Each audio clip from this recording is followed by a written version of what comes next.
Hello, and live from bi-coastal LA and New York City, it's the 6th Annual Query Awards with your hosts, EvilJeff and Brett, where we're going to bring you the best of CBQ movies. Ow! Oh my God! What the fuck, Brett? What did you do that for? What do you mean, what did I do that for? It's an award show. Ow! Just because Chris Rock got slapped, I have to get slapped? Well, I mean, I think now it is a part of award shows, yeah. Everyone's expecting a slap before some trophies are given out, so you got slapped. Oh, warn me next time. All right, hit the music.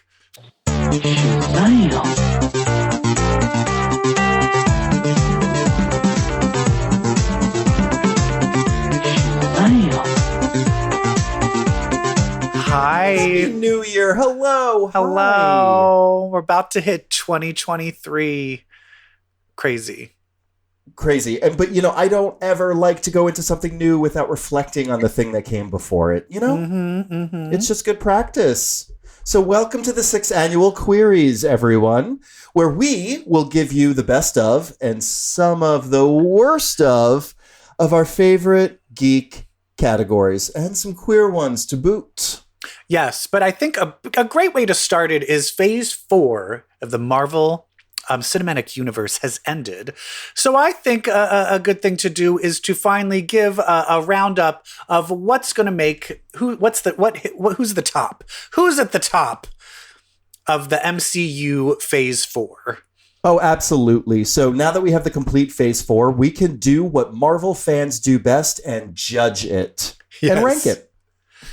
And there have been 18 movies and television shows that are part of the MCU to come out.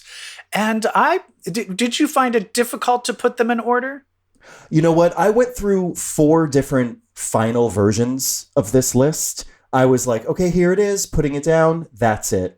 And then I'm like, oh no, wait. And then I'll watch something again or remember a moment. I'm like, oh no, I got to take another look at it. And then I'll, move a few things around. That we did that a few times, but we're good with where we've landed, we think. And it's tricky until we talk to you. Yeah. It's tricky because there's, sometimes some have great moments, but overall the movie's just, And or you're like, oh, this is a great movie, but I don't know if I want to watch it again. Or, oh, that was stupid, but I want to watch it again. So there's a lot of different criteria of what makes something, good or worthy.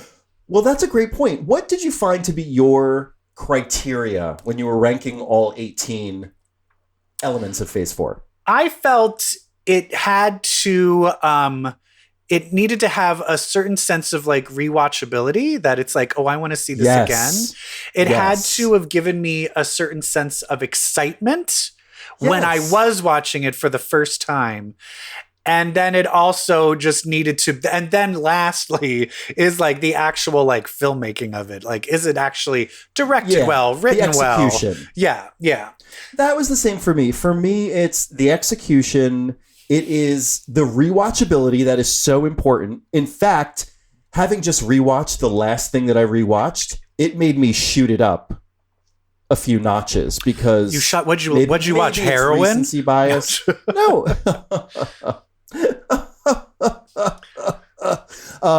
Anyway, I feel like we should just get to the rankings. Oh, emotional impact is my final one. Yes, emotional. Of course. Like what pulled the most emotion out of me? That to me was probably the biggest one. Okay. In terms of the criteria, but now let's get to and remember, this is not just for 2022. This is all of Phase 4. So there's going to be stuff that's from pre-20. When did Phase 4 start? 2021? January 21. Yeah. Okay. So there's 18. So what do you have at 18? At 18, and you know what I'd like to do, EvilJeff? Let's do this in increments of 3. So I'd like to give you my 18 through 16. Okay. All right. Okay. Okay. All right. Do it. Coming in at number 18, it is the one that I just connected with the least because I'm not the intended audience. I Am Groot. I thought I Am Groot was very well done, but ultimately it just they're just wasn't little for shorts. Me. Yeah. Now this one, despite me, listen, I love all of these things. So let's just even I Am Groot. I love it. So this is a difficult thing to do because to put something at the bottom suggests that you don't like it. That's not true here. We're ranking. Yeah, I did not hate anything on this list. No, I hate nothing on this list. With that said, number 17 is Eternals. Okay. All right. While the execution was probably one of the best, I just did not find myself emotionally connected to it, nor do I have an innate desire to rewatch it. Yeah. Number 16 is a movie that I think just ultimately really did disappoint me pretty fundamentally, and that is Thor: Love and Thunder. Wow. You have that low. I have compared that low to me. because I did do a rewatch of that on a flight, and I did not enjoy it. Oh, okay. As much as I thought I would. Yeah. Oh, wow. I wonder. For me, that had so many moments in it that mine's a bit higher. Let me give you mine. Mine, 18. We're on the same page. I am Groot. 17. Sure. We're on the same page. I have Eternals. Great. Number 16. Yes. I have a TV show that really it started off strong. One of the best first episodes, and then fully just fizzled out because I think they had to rewrite the plot and didn't know where to go with it. And that was Falcon and Winter Soldier. Thank you. That's what I have at 16. I completely agree because I'm going to go into my 15 through 13 now. Okay.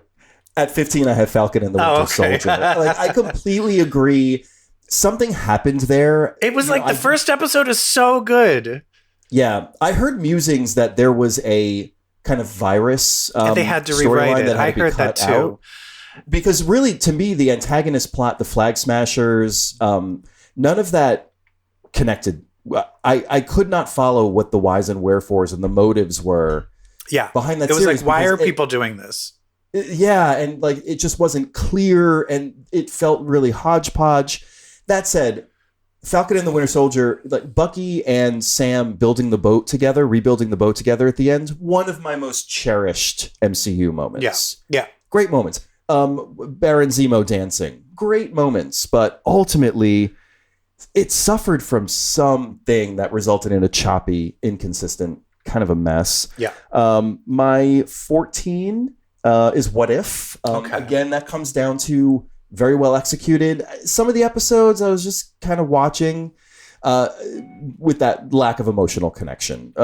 I would say the only episode that stood out to me as great was the zombie one. Mm-hmm.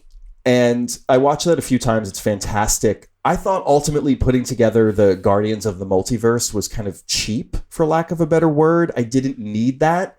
I just wanted more interesting what if stories. I did not want it to kind of come together like that. I agree. Because when we would read What Ifs, the comics, it would show this one little small difference and look at how different the whole world would play out. And rather than going at that angle, they were like, oh, well, here's the what if on this dimension and this dimension. And now they're all going to meet up and become an interdimensional Avengers. And I'm like, that's not really the point of What If. We didn't need that. Yeah. It's more just right. What if this one small decision made everything different? Right. I just need those contained stories. Yeah. Didn't need that payoff. Thank you for it, but did not ask for it. And then my 13 is, this really is a case of, look, folks, I just like everything else slightly better or a lot better. So don't hate me, but Doctor Strange Multiverse of Madness is my number 13. Great movie, fun moments. We'll have a really fun moment we'll talk about later. But listen, ultimately, you turn Scarlet Witch into a Disney villain, and it is still kind of shitty to I me. remember we had disagreements about this. Yeah. Do you want to hear what mine are? I would love it. My 15 is What If. Oh, see? My 14, which ultimately this movie just the lead character just wasn't compelling enough. This was all the side characters were what made it good, and it's Black Widow. I put at 14. We have a fundamental difference there. Interesting. Okay. I just felt like I have no desire to see it again. Florence Pugh is amazing, but it's not her movie. It's Scarlett Johansson, and Scarlett Johansson, I feel like she's kind of dudding it out for me. Ever since she married Colin Jost, I don't know. She's entering Gwyneth Paltrow territory for me.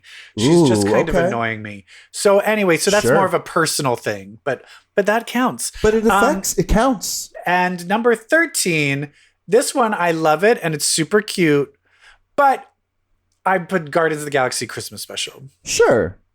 And again, I'm just going to not gloss over why, but I'm just going to get to my 12 through 10 because my 12 is Guardians of the Galaxy Holiday Special.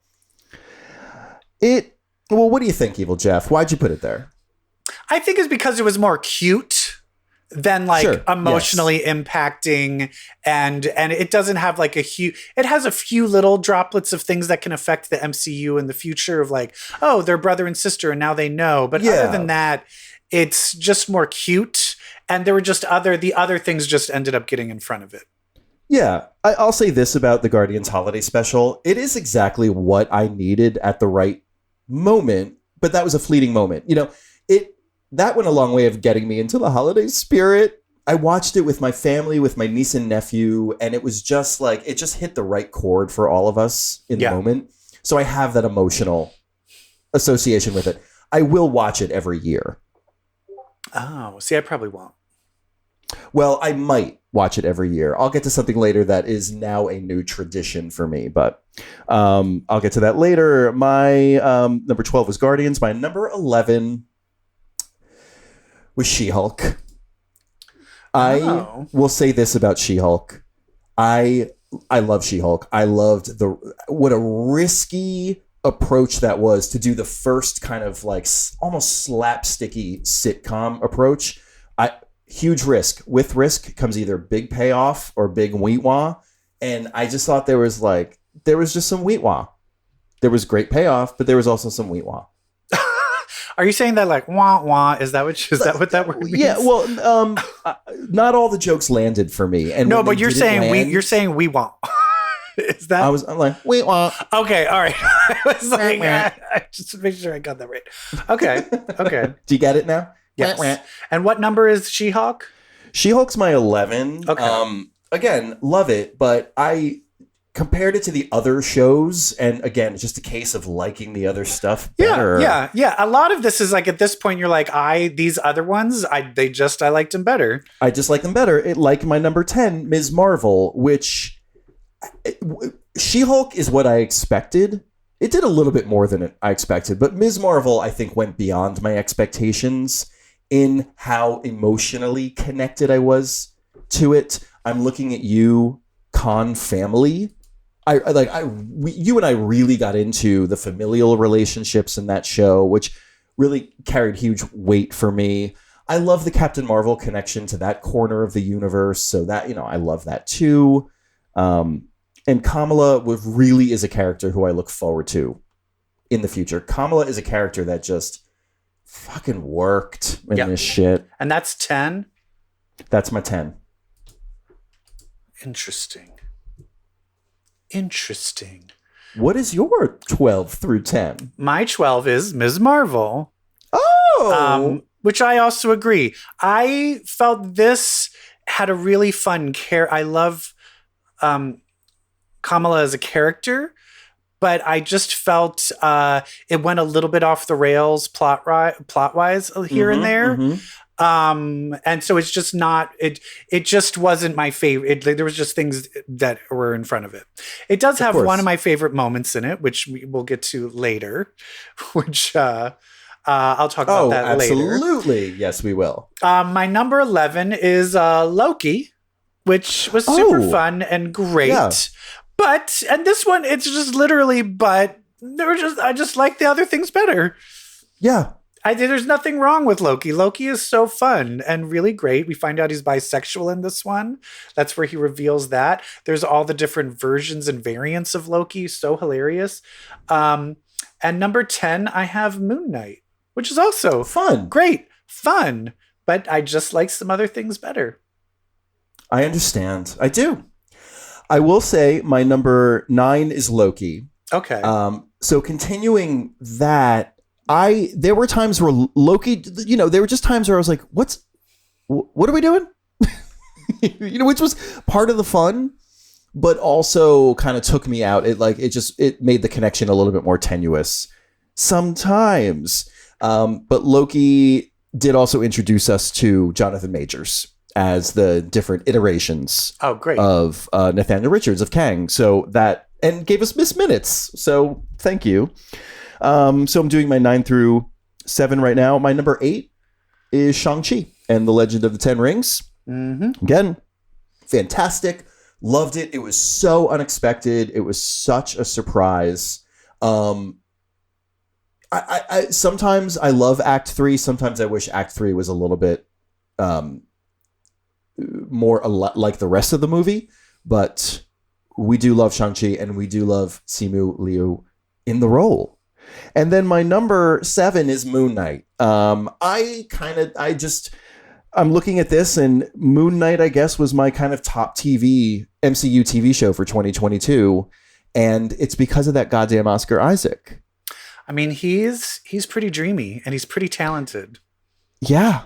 And I love it. It was a vibe for me. It was like the tone of Moon Knight, I think, was my favorite tone out of all of the shows. And plus Ethan Hawke, who, by the way, is in The Glass Onion for 2 seconds. Mm-hmm. Incredible. Wait, who is Ethan Hawke in The Glass Onion? He's the one that gets him on the boat to get them to the island. Oh, like, really? Right, he's got a pony. Yeah, he's the guy with the ponytail. God, he's like, all right, everybody on the boat. Did you know that Joseph Gordon-Levitt starred in Rian Johnson's first big movie, Brick? And did you know that Joseph Gordon-Levitt has appeared in some way in every single one of Rian Johnson's movies? Get out. And he is in The Glass Onion. Who is he? You know how every hour the clock goes the dong, dong. Joseph Gordon-Levitt is saying dong. That's him. That's his voice. Isn't that amazing? Oh, so good. Did you finally just see when it came out on Netflix? Yes. I love Glass Onion. I'm obsessed with it. I'm obsessed. I gave it 5 stars on Letterboxd. I'm obsessed. I love it. And it's just so funny because I had another friend who was like, oh my God, it was so bad. I could tell who the killer was. And I was like, oh, I guess I wasn't really measuring it from that point. But I do understand when some people, if you guess who the killer is, you get mad and then think it's bad. Although my favorite is Ben Shapiro. Did you read his bad review? Yes. Where he was deceived. They deceived us. They tricked us. So a murder mystery was what?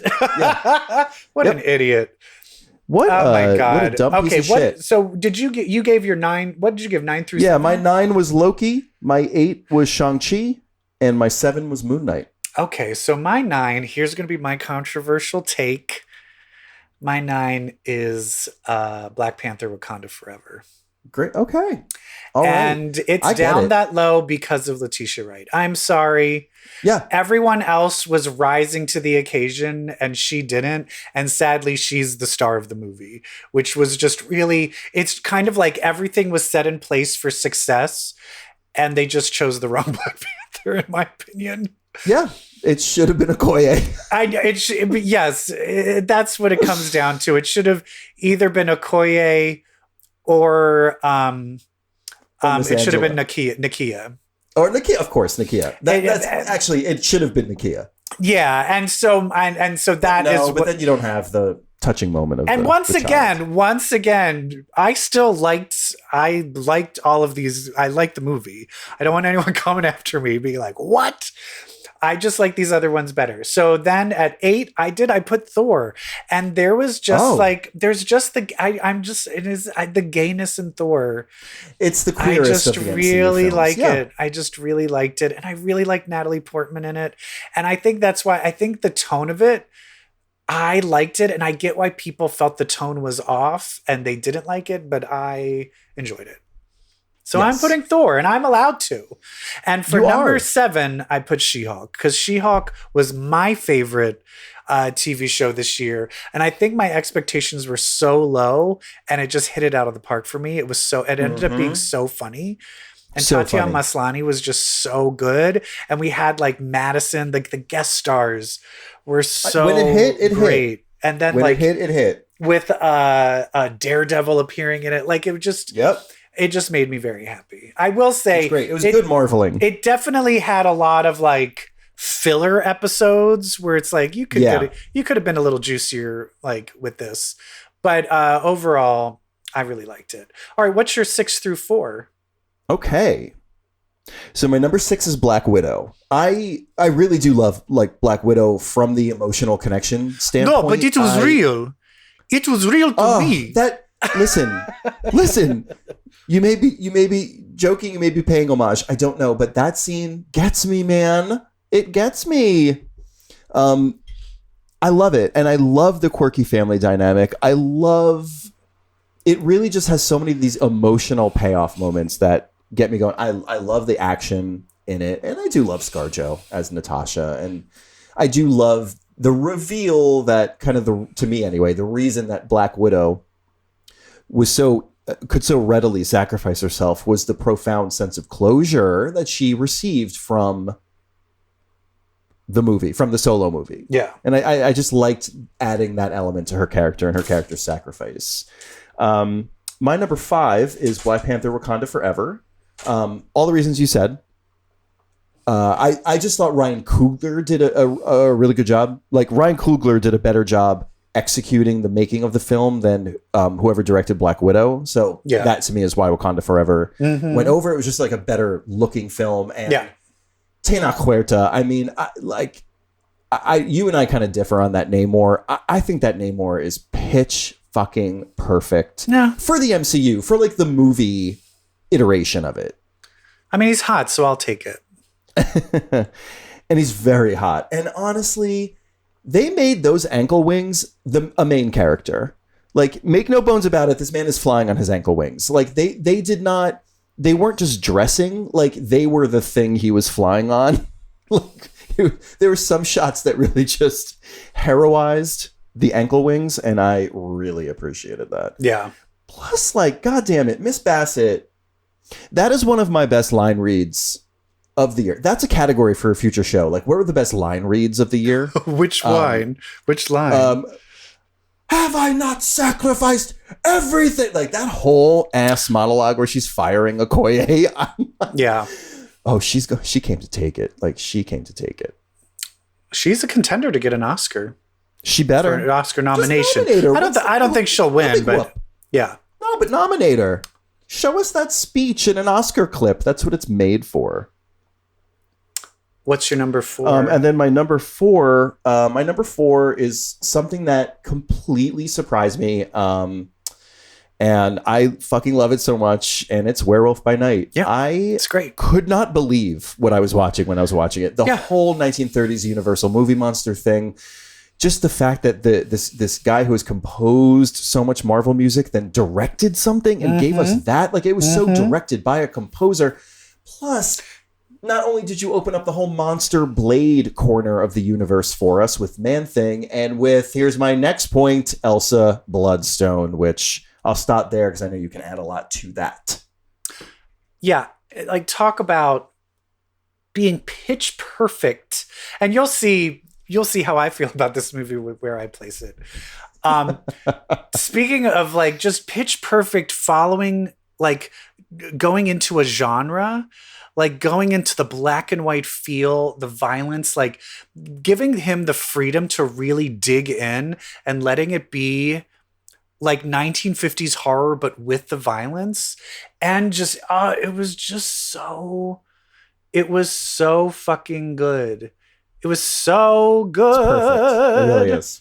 What are we 6 through 4? And also, what's her name? Laura Donnelly is the actress. Laura Donnelly. And I will say, now that they are removing the Nevers from HBO, yes, we're not going to be able to see her amazing performance in that show. So at least we have her as Elsa Bloodstone. And rumor is she will be in Blade. Thank as God. Elsa Bloodstone. I mean, come on. My number 6, I put Doctor Strange. I actually love Doctor Strange. I understand the Wanda problem. I do get the Wanda problem. However, the brilliance of Sam Raimi's direction surpassed it. And the beautiful the cameos of Professor X and Mr. Fantastic and Captain Marvel and Black what's his name? Black Lightning? Black Bolt. Black Bolt. Those rose over the problems with the Wanda's character, which you couldn't see past that. But I will say this. I did not factor in Sam Raimi's direction enough. Just hearing Sam Raimi again, I was like, fuck, that probably needs to shoot up. He's just a really good director, and the action scenes are just so good, and he really knows how to play the comedy, like using horror, action, and comedy, mixing it all together. It's very seamless. The undead Steven. Yes. It was so comedic. It was so brilliantly Sam Raimi comedic. And any problems I had with Wanda in it, I feel will probably be fixed in Coven of Chaos. Yes. Speaking of which, there are rumors that Aubrey Plaza is going to be Morgan Le Fay. Oh. Those are the rumors. I could get so much. I'm trying to dig out of... I'm not going to be able to make it because my fiance threw his back out, so I can't probably do anything for New Year's tomorrow. But my friend who's throwing a New Year's party is the person who writes the checks for Coven of Chaos. Like, he's the accountant for Coven of Chaos. So you've got some. So, but he won't tell me. He's like under wraps, so he like won't tell me anything. But you can make assumptions on casting by how much they're making. True. And I know, but he won't tell me anything. Like, he won't, because he's like under lock and key. But that's why I'm like, maybe if I get him drunk or I'll just say something and gauge his reaction. Yeah. Get him drunk and seduce him for information.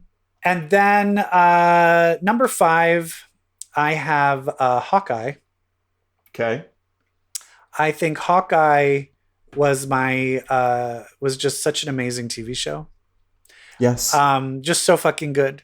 It surprised me. I did not think if you're going to tell me that the character of Hawkeye would have some of the most compelling and emotional, moving and great action scenes of my power is I shoot an arrow, I would have been like, fuck off. But no, it's great. Mostly thanks to Haley Steinfeld. Killer Absolutely. In it. Also, Florence Pugh shows up. Yep.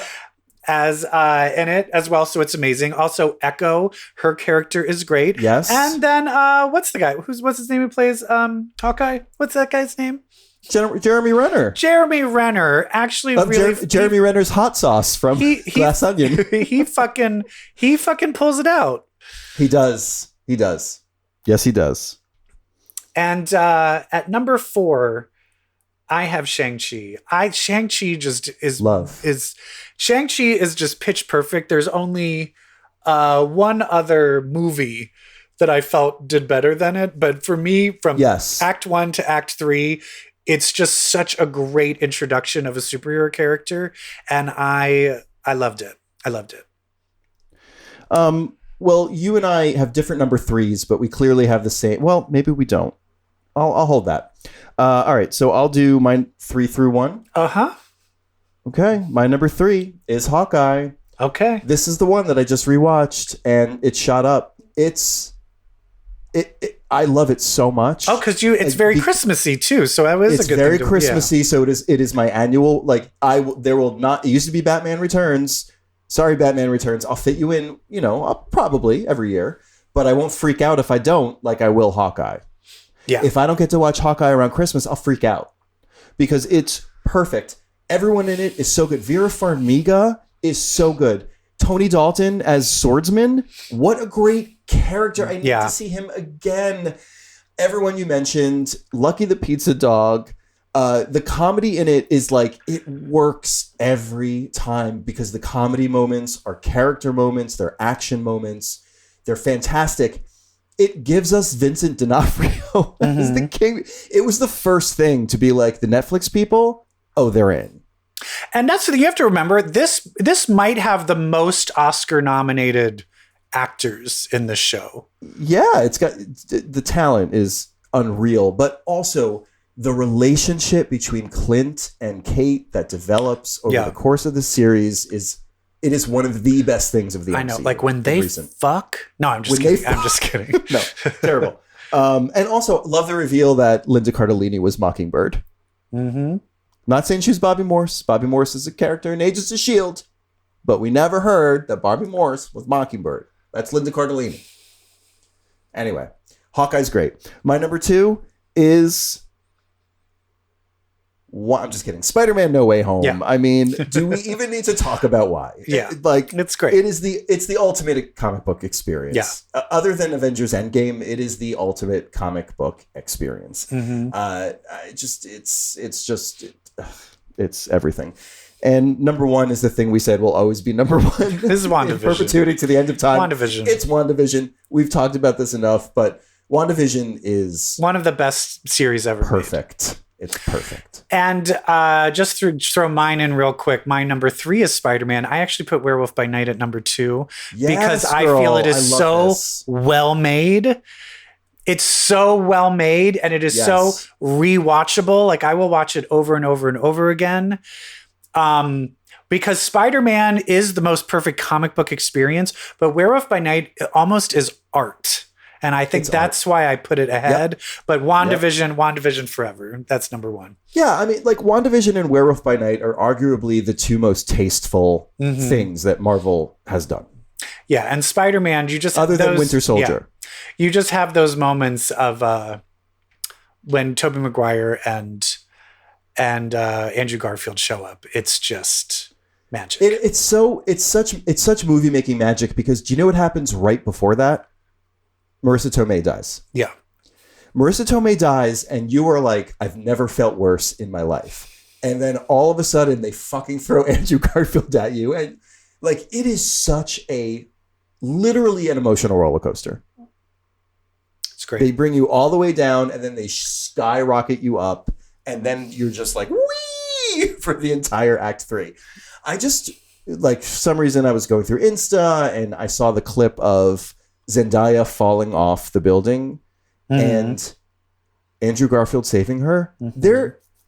Even seeing it on TikTok, I started to cry. Oh, it's just the most joyous fucking thing.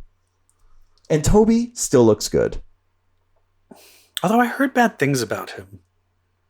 I've always known he was kind of an asshole. That he's kind of like not good to his girlfriends and stuff like that. Oh, I didn't know about that. But he was part of the Pussy Posse, whatever they were called, the Leonardo DiCaprio. Those horrible boys that trashed hotels and mistreated women. Toby was like second in command. Oh, God. Anyway, so EvilJeff, I'm just going to recap really quick.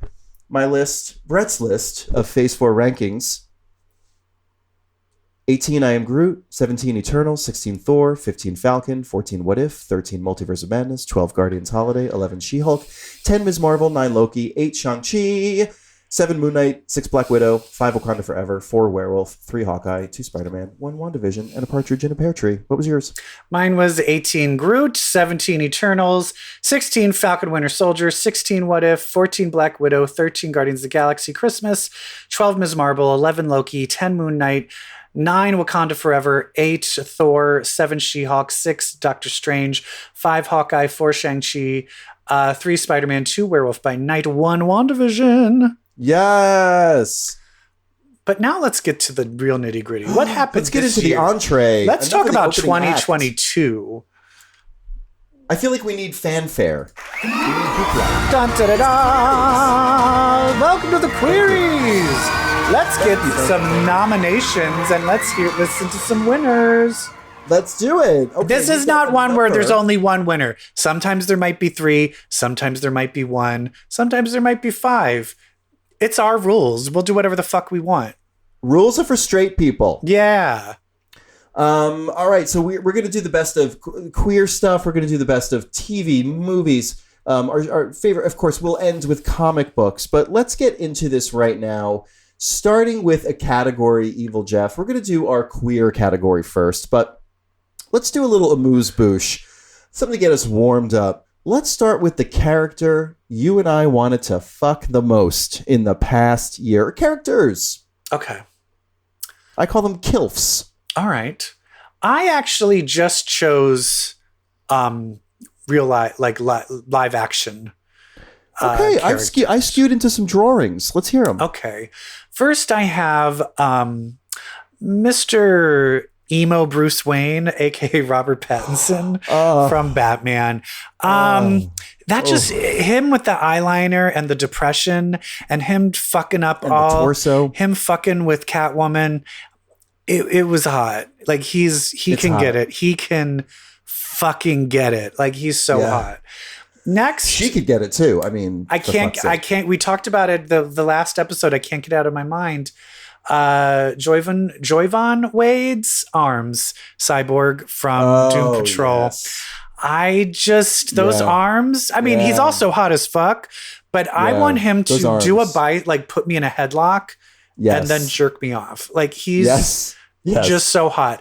And then my last one is I just had to put the entire male cast of Titans. I can't decide. All of them. Everyone in Titans. I can't. They're just so hot. Ugh. I mean, we're talking Brenton Thwaites. We're talking Josh Orpin. We're talking. I wish I could remember Ryan Potter. They're so hot. They're so hot. My God. Who do you have? Titans call us. So my number 3 is it is someone who is also from HBO Max, and we're talking Vigilante from Peacemaker, because that boy could get it. That boy could get it. It's fucking sexy. Yeah. He is a good-looking man. Yeah. I totally see it.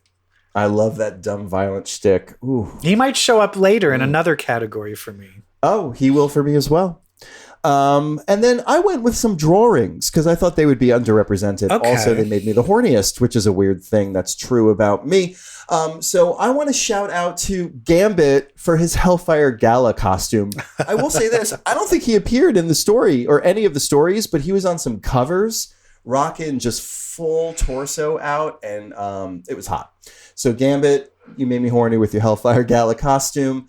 But my number 1, it's actually a character we talked about last episode. The character that made me the horniest this year was Abel, the golem from Sins of the Black Flamingo. Oh yeah, that is the hottest man I have seen. He's pretty hot. He has that like beefy. Man. He has that like farm boy beefcake. Thing going on for him. Like the freckles and like the strawberry blonde curly hair, like real, and like a huge bubble butt, and a huge bubble butt, and just big old muscles. We like it. We like it. So thank you for making us horny, boys. What's the next category? The next category is the best queer character from a comic book, movie, or TV. So who was your standout queer character of the year, EvilJeff? I had to give it to 2. First, I had to give it to Miss Harley Quinn from the Harley Quinn TV show, because she was full lesbianic. And loved it. She's great. And then after that, I had to give it to Black Flamingo. Come on. Oh, yeah. Oh, Sebastian Harlow, the Black Flamingo. Again, read Sins of the Black Flamingo by Andrew Wheeler and Travis Moore. It is so good. And Sebastian Harlow, he's our hero. He's our hero. Yeah. Us gays. He's ours. He's our Batman. Is that who you had as well? No. Oh, who'd you have? I thought through this, and I wanted to give a shout out. I went to Krakoa, and I want to recognize Escapade, Morgan, and even Leo. I just thought it was really great to have trans and non-binary characters front and center in our X-Books, in New Mutants to boot. Yes. And the thing about these characters was they really had star potential from the get-go. I've commented on this, that they just are headliners. They're main characters, and they always felt that way, which is such like a weird thing for a character. But they were stars from jump, and their story and their relationship I just thought was so interesting. And I really think it's what Krakoa, of all places, need. Well, so I think really especially with Escapade, who I think's power set has so much potential to be very, very interesting and weird. Yeah. But also Escapade is just such a fully formed character. And I think a lot of the problems is when you have like a non-queer person writing a trans character, either the transness is like their whole personality, the central, or it's like this thing that's like never mentioned. Right. And in this, it's like, it's part of who they are, but it's not their only thing. They're just an actual fully formed human being, which is why we need more queer people writing things so you can really get that authentic feel of the characters. Yeah, and that's it. It's that it's that authenticity. You know, it's getting close to that authenticity and really feeling it come through in the book that I think really made these characters stand out for me. And brava, I'm happy they are part of our cute little island. But let's get weird and go into our best queer IRL. Weird, I mean, you know, we're talking about the real world. I'll start with this one. So my best queer of the year in real life, it's actually, I have a 340-way tie. A 340-way tie? Yes, my best queer IRL goes to the 340 LGBTQ people who won their elections this year, which is a record-breaking year for out LGBTQ candidates and representatives. Hold on. You need to bring that down to 339. Because one of those people is George Santos, who might be gay, but is also an insane liar. Honey, I don't even know if he's gay. At that point, every single thing he said is a lie. What a sociopath! So what is wrong with him? It's that person you cannot award. We have to take it down. So it's the 339 LGBTQ people who won their elections this year, which is still a record over 2020's 336. Wonderful. I love it. Yes. So brava. Thank you so much, everybody.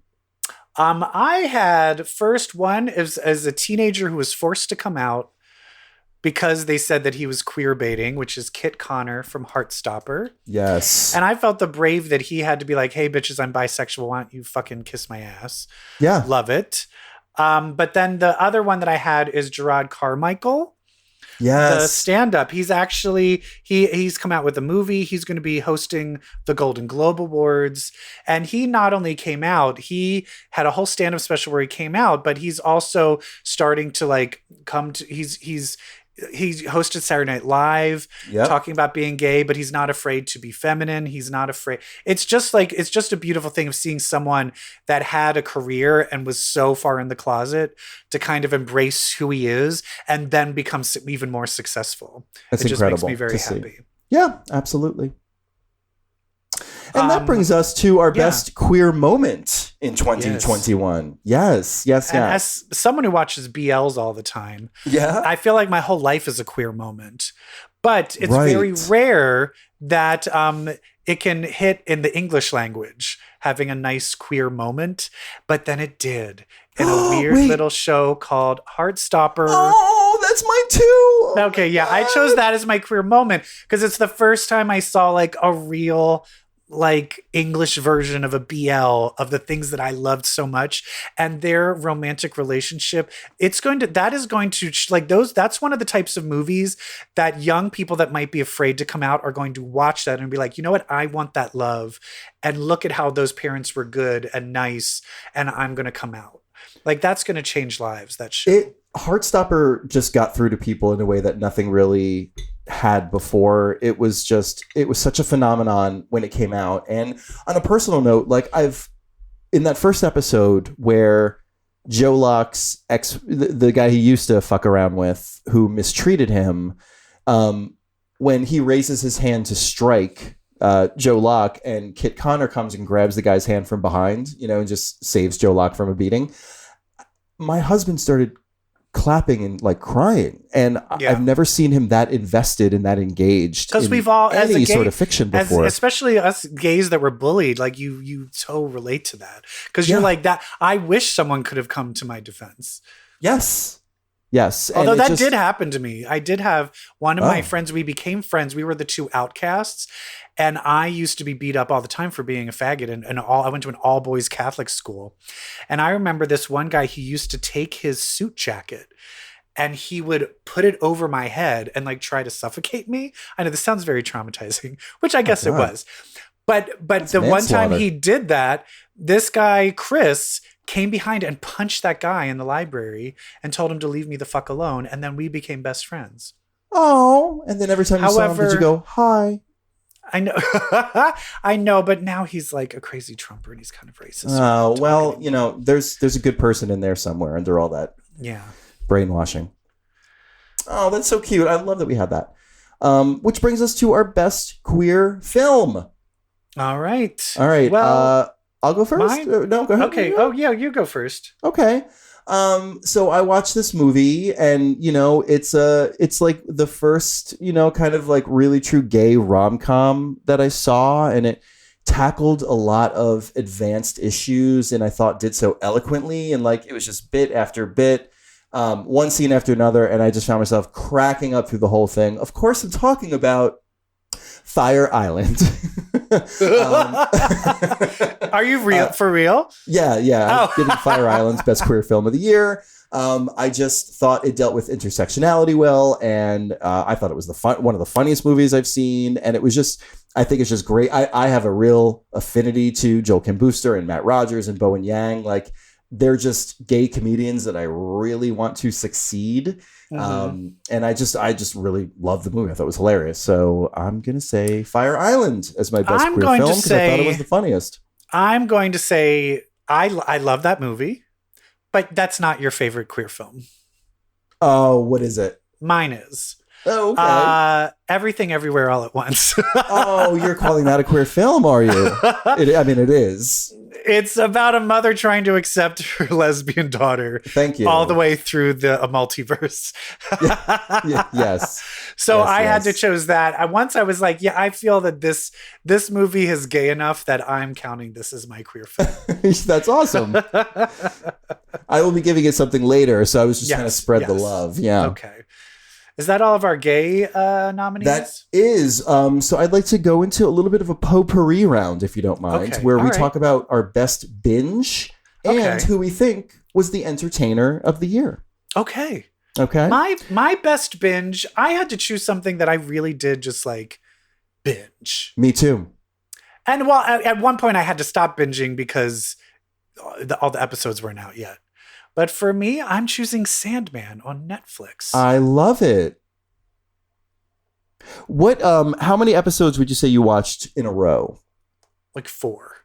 Yeah, that's a hearty binge. Yeah, that's a binge. And plus, Sandman. Let's talk about Sandman for a little bit. My God, what a success! What a great show. Great.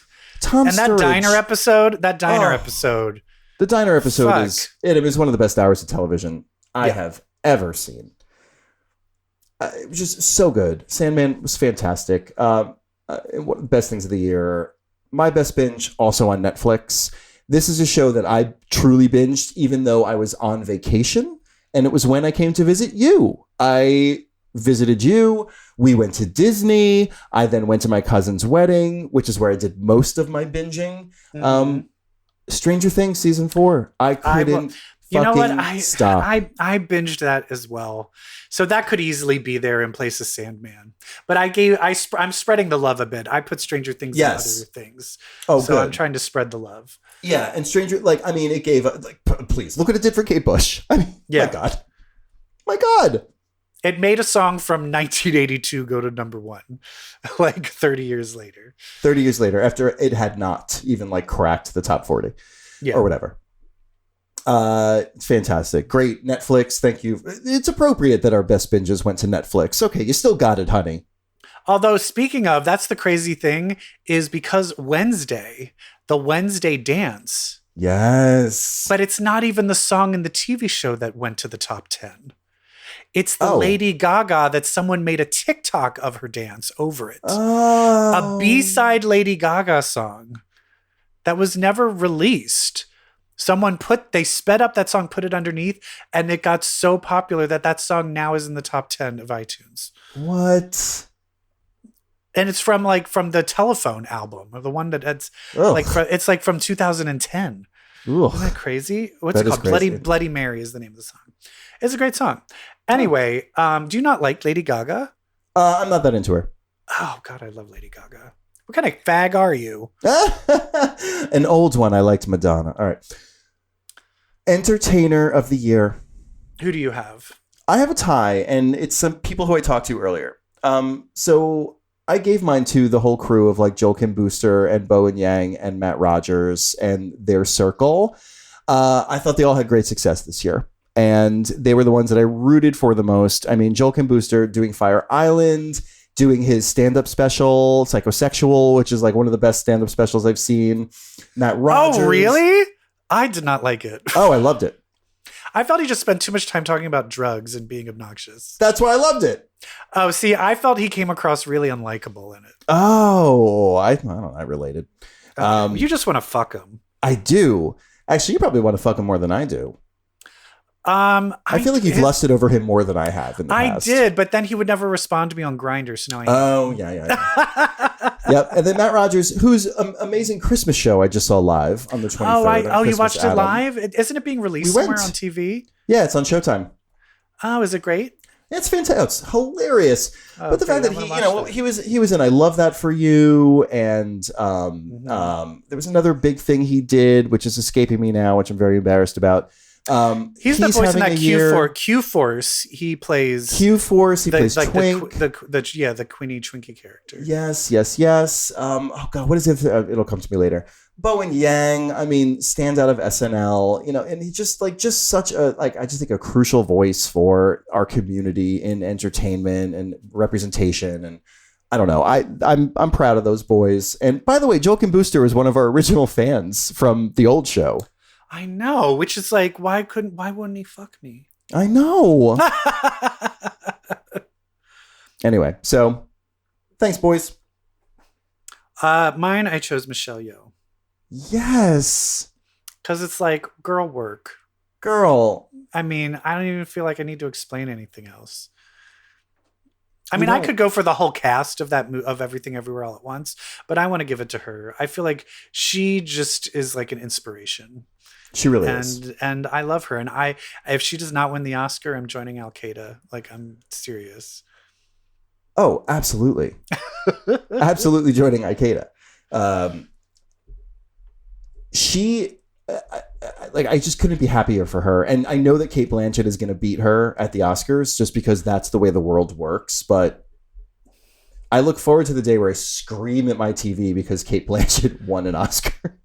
But I love Cate Blanchett. But I'll tell you this, I watched Tar. She's fine in it, but it's not as good as Michelle Yeoh. Like, if you pit the two performances up against each other, she does not win. Also, Cate Blanchett fucking has 2 Oscars already. She does not need a third. Prove me wrong.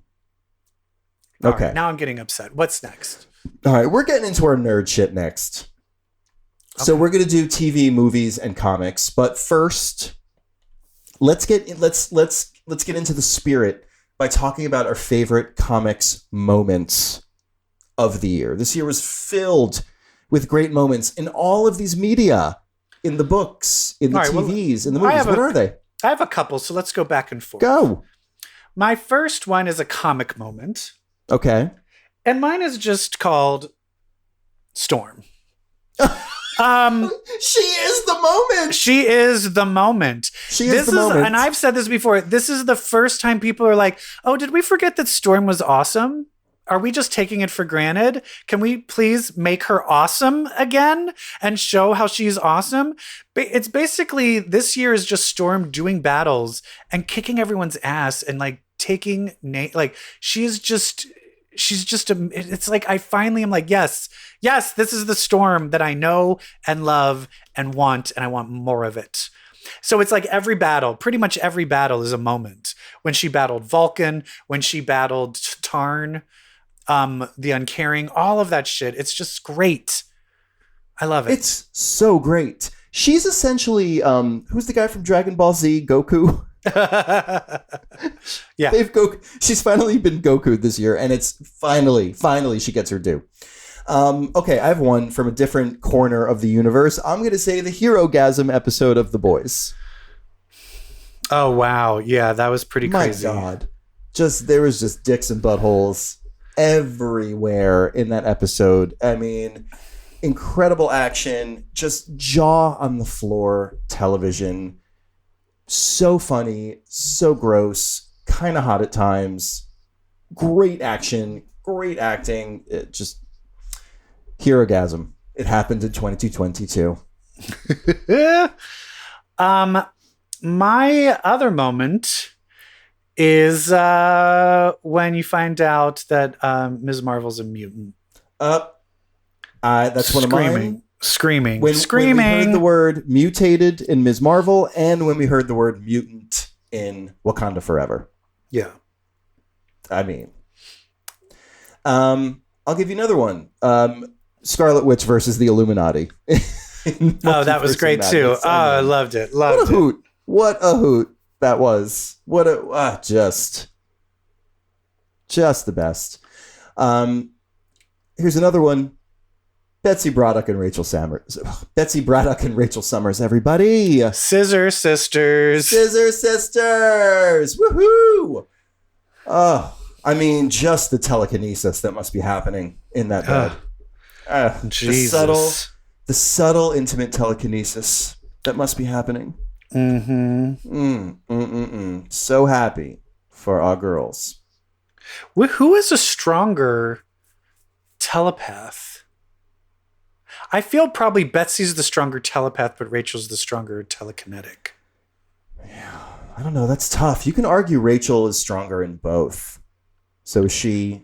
Does that make her the butch? But not if you go back to Rick Remender. Rick Remender was the one that really expanded Psylocke being like saying that she was way more powerful than she is.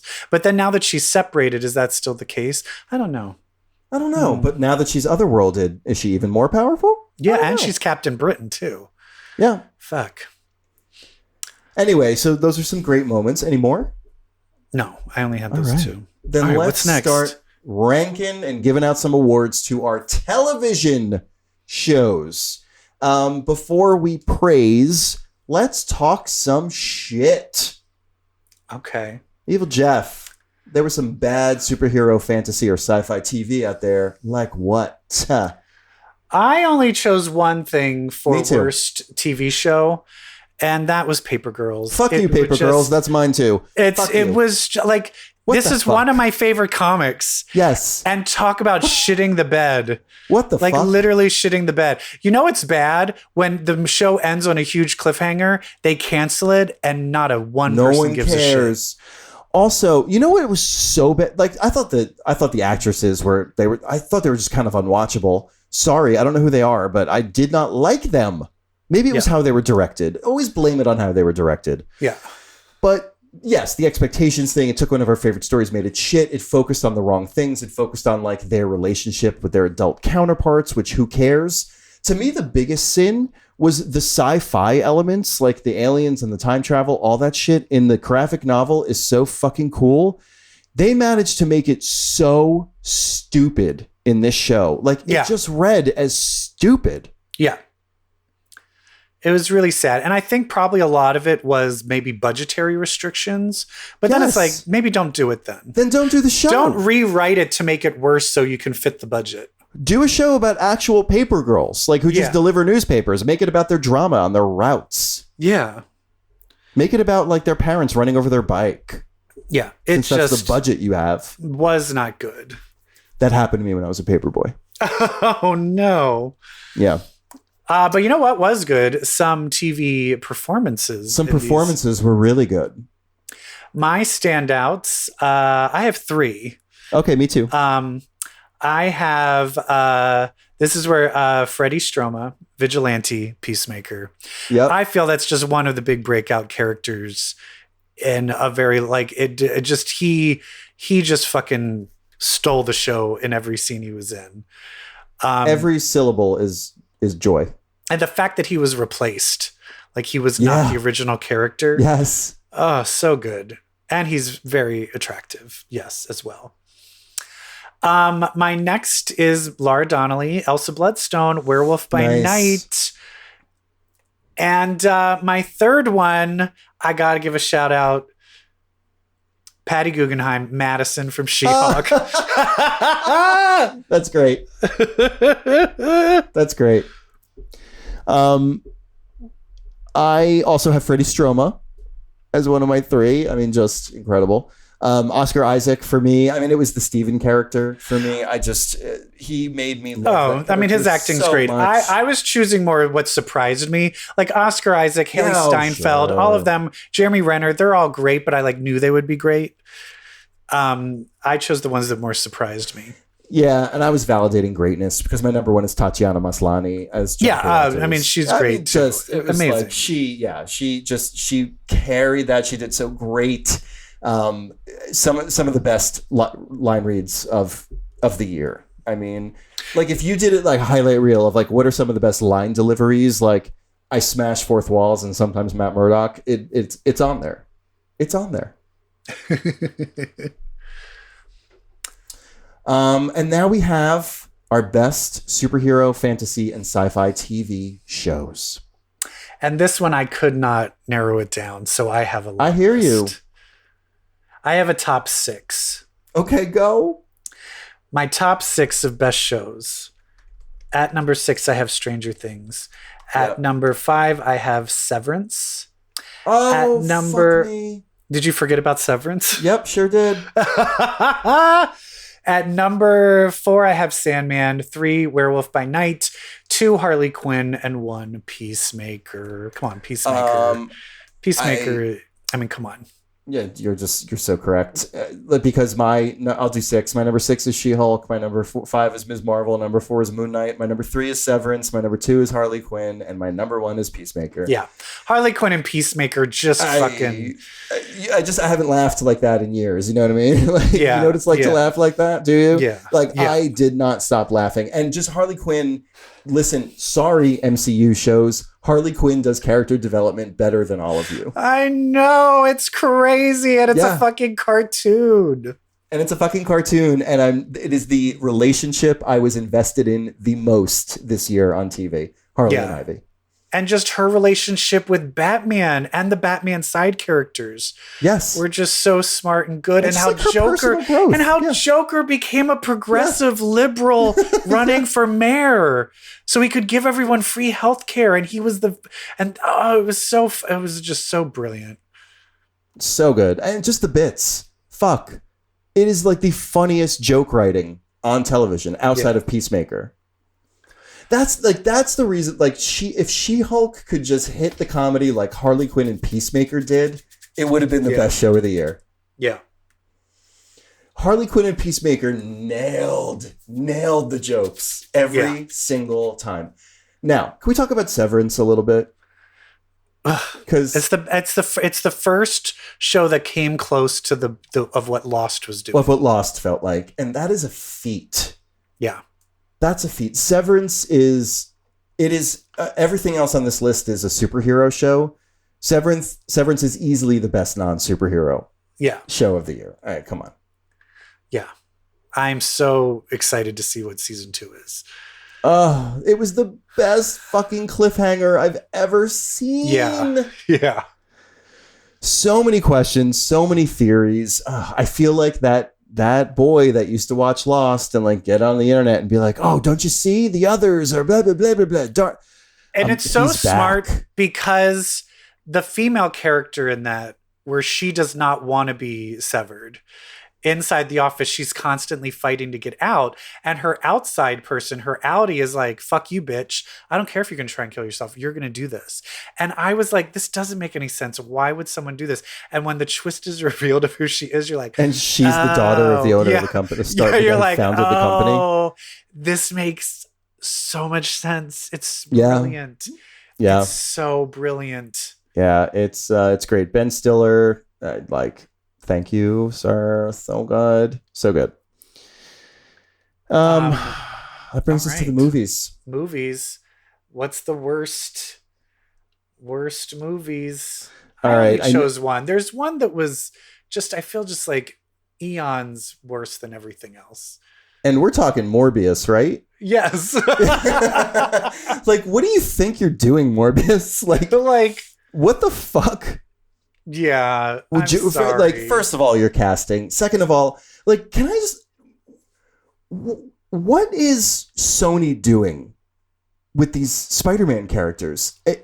None of it makes any fucking sense, and they think that there's value in their connection to Tom Holland in the MCU. And honestly, I'm like, just stay the fuck away from him and them. Yeah. This garbage is like the fact that it just leeches onto and sucks the teat of the MCU makes it even more offensive than just the shoddy filmmaking. Yeah. And the only good that came out of this movie was the joke that Morbius keeps yelling, "It's Morbin time!" before he does stuff. That's the only thing I liked. It's unwatchable. It's unwatchable. I could not get through it. It's more unwatchable than the fucking Venom movies. And those I would even put Black Adam up there, but I couldn't get through Black Adam wasn't that. I didn't think Black Adam was that bad. I couldn't get through it. I expected such trash that I just cleaned my apartment and had Black Adam on. Honestly, we never talked about Black Adam. You know what I liked? I liked the JSA. Yeah. I liked James Bond as Dr. Fate. I loved that. That was great. It was cute. Hawkman, I liked it. Rest of it was trash. But Morbius, how dare you with this formula of I can't. This Morbius, even if it was made 20 years ago, still would have been what are you doing? Yeah. How about performances that we liked in movies? Okay. Sci-fi movies. Performances we liked. I loved me some Keke Palmer in Nope. I have her as well. Keke Palmer in Nope. She fucking made that movie. She made that movie. She just kept you engaged the entire time. She kept you on her side. She was delightful. No one has energy like Keke Palmer, and she absolutely should play Rogue in the MCU. Yes. Another one is Colin Farrell as the Penguin in the Batman. Oh yeah, he was great. Again, one of my favorite line reads of when they're shoving some photo, Gordon shoving some photo in his face. He's like, "What are you showing me? Come on." Oh God, it's so fucking good. It's so fucking good. But my favorite performances in any movie, it's a tie between Michelle Yeoh and Ke Huy Quan in Everything Everywhere. You know what, Stephanie Hsu? I'm throwing you in there too. That's mine. I put the entire cast of Everything Everywhere. Oh God, everything. Even Jamie Lee Curtis. It's all even Jamie Lee Curtis. Great. But let me tell you, I've been talking about line reads a lot because I watched this whole Twitter thread today of just the best line deliveries of the year. And his whole fucking speech of you break my heart over and over, but I would have loved to have done laundry and taxes with you. Yes. So many crying moments. Oh, I'm crying right now thinking about that. But Ke Huy, is it Ke Huy? Ke Huy? I think it's Ke Huy Quan. Ke Huy Quan. I know how it's spelled. I'm not. His ability to switch back and forth between the different interdimensional characters was so sharp and good to the point where it just made you laugh. And it was just such a revelation. And it was also this beautiful, the sad thing where you're the fact that he's no one would cast me anything. So I just left the movies for 30 years. And you're this guy is a genius. And you wouldn't put him in anything. What is going on? And he's an icon. He was an icon in the 80s and he showed back up 30, 40 years later and he's an icon now. And just fucking killed it. I mean, Michelle Yeoh, she's going to kill it. I would just say also, Stephanie Hsu, she came out of nowhere and fucking, I saw her on stage in Be More Chill when I moved to New York. First show I saw, Be More Chill. She was in it. But there's no way you could have predicted that she could have pulled that performance out of that. Shocked and happy. Yeah, it was great. Also, I want to give it up to the alien spaceship from Nope. Good, great. The vagina, the floating vagina. The giant vagina. Loved it. As far as giant vaginas in the sky who eat people go, fantastic. So let's that talk brings about us to our... what are their favorite movies? I think clearly Everything Everywhere All at Once. Yes. I think we already know that's going to be there. I also then put Nope. I did put Nope as well. And then I also put The Batman. So I think it's thank you so much. We have the same list. Okay. Yep. The Batman was... It was a little bit... I was going back and forth between The Batman and Wakanda Forever. And I was like, the Batman does drag in the middle. So does Wakanda Forever. And it was just the Batman's... vibe and the just the tone of it, and also how it's gorgeous. How surprised I was not expecting it to be as good as it was. I was expecting it to be garbage. Yeah, and it hooked me from jump when they did the whole what is the role of the Batman in the city? Everyone's afraid of the shadows. That was just masterfully and the done. sexual tension between Catwoman and Robert Pattinson. I think and I know this is controversial. Catwoman is still Michelle Pfeiffer will always be my favorite Catwoman, but the chemistry between Batman and Catwoman is the best in this movie for me. Absolutely. And we have not mentioned Paul Dano as the Riddler. Great. Yet amazing. What a performance. Just so scary, so weird. He was perfect. Oh, and also Ke Kwan is entering the MCU. I think we did mention this, but he is in the next season of Loki. Yeah. So I'm excited for that. Very it is weird, excited. though. Michelle Yeoh is in the new season of The Witcher.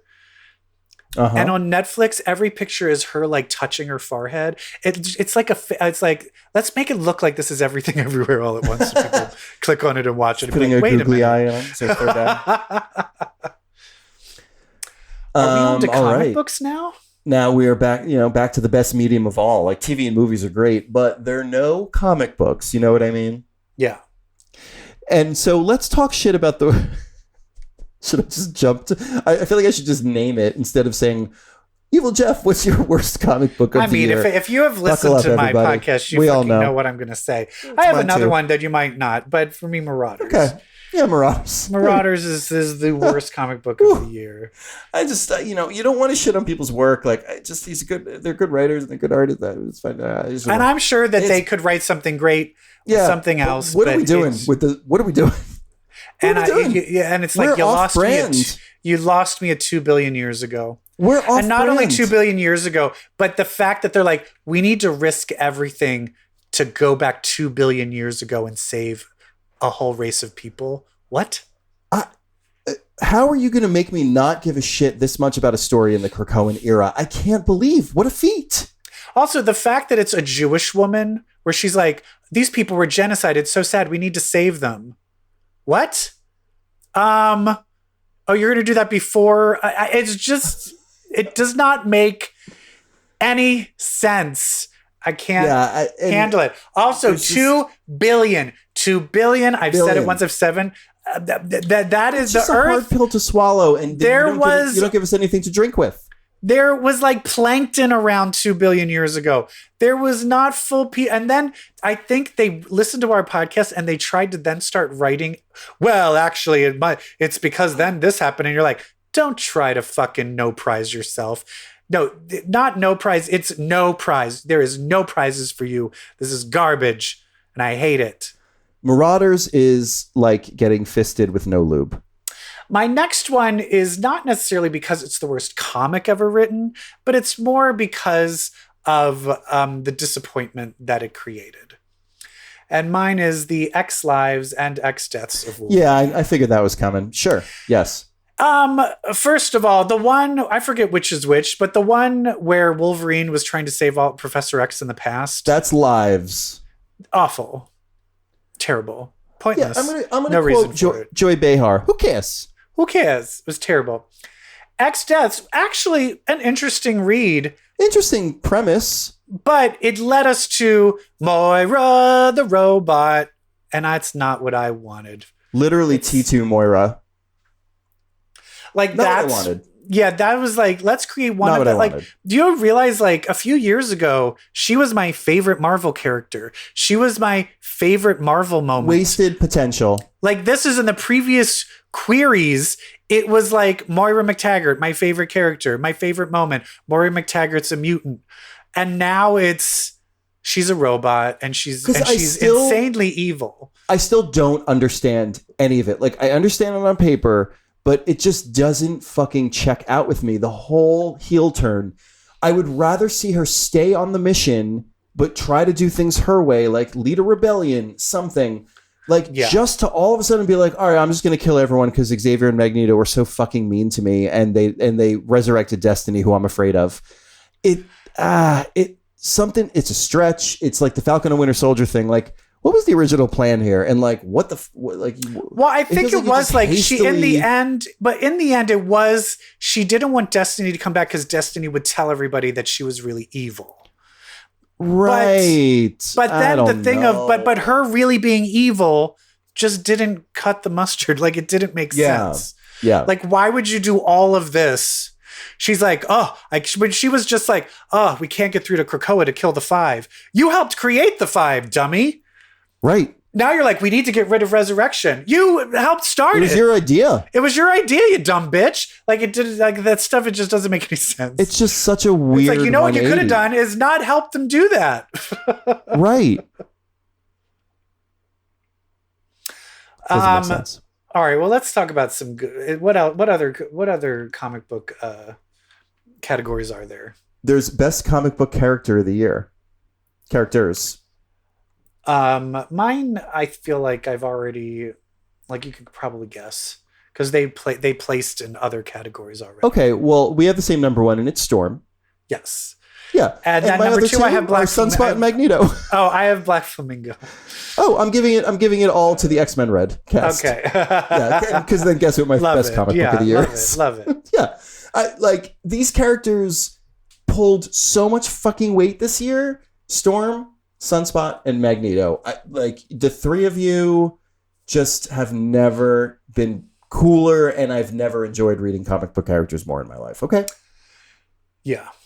And I think that leads us to best comic book, which clearly I think we both have. Yeah. I have 2 other ones in there. Oh, me too. Actually I only have 2. I have 2. No, I have 3. The reason you might only have 2 is because you don't have my third because you didn't read it. And I want to give a shout out to Charles Soule's 8 Billion Genies. I did read it. Read it. Yeah, but the last issue hasn't come out yet, right? It hasn't come out yet, but it's great. It's great. Oh, I love it so much. And then I put Wind in there. I really love Wind, which is a non-X-Men character. But my favorite X books are X-Men Red and Immortal. Absolutely. They're just fucking killing it. It's just so good. Yeah. Like, and honestly, if I had to give one, like the best comic book of the year, to me, it's X-Men Red. Oh, X-Men Red. Yeah. Yeah. Brett's favorite read of the year is Immortal X-Men. Yeah.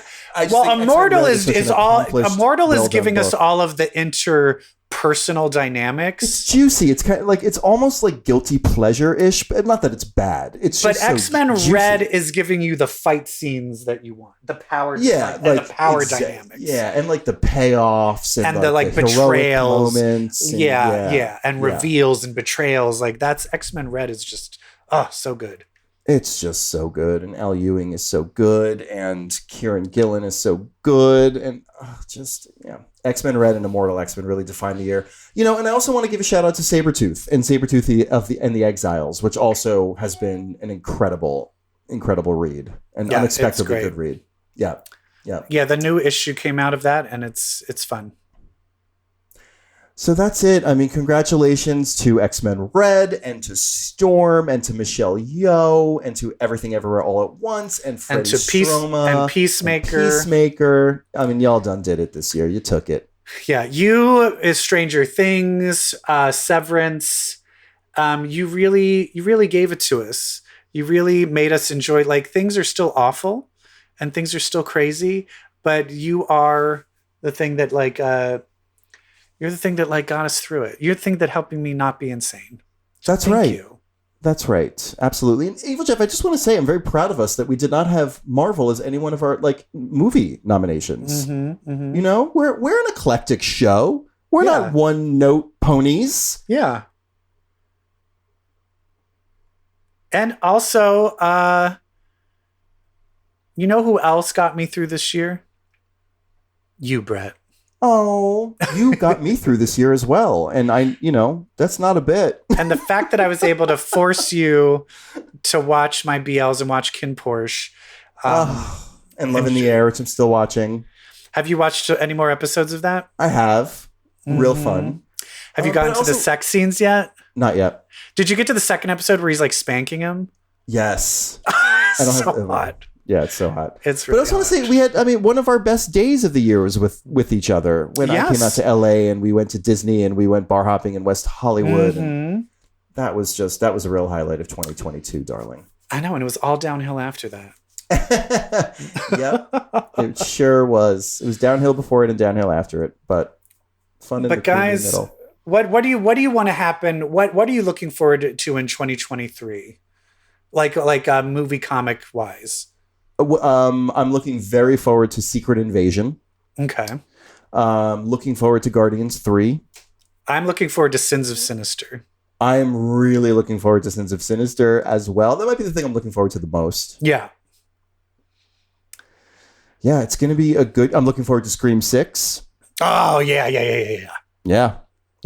It's going to be good stuff. And those are all just Q1. Yeah. Guys, I'm telling you, it's a great time to like superheroes. It's a great time to like gay people. And that might not last for long. It could change at any moment. Yes. And guys, hopefully, if you listen to this and you hadn't seen any of our tops, check them out and read some of those comics, because I hate to break it to you. If you read comics, well, that makes you queer. Have you seen our tops? And our bottoms.